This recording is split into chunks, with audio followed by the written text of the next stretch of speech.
Здравейте, аз съм Емира Нончева и ще ви покажа моята украса. Това е моето село. Тези фигурки съм ги купила от магазин Джумбо.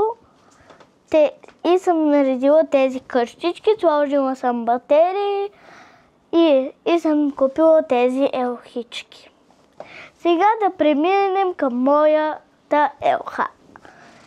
Елхата съм я купила от работилничка град Луковит.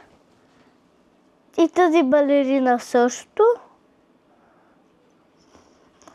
Ето сега да преминем към моя Елен. Той е германски. Само да ви кажа, може да пее.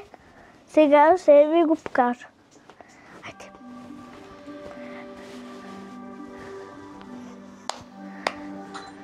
Ето.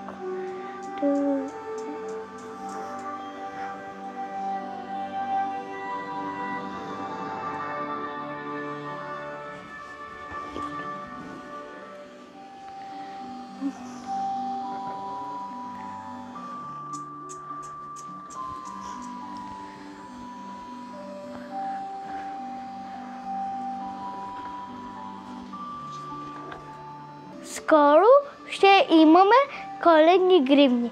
Ако искате коледна гривна, пишете в коментарите.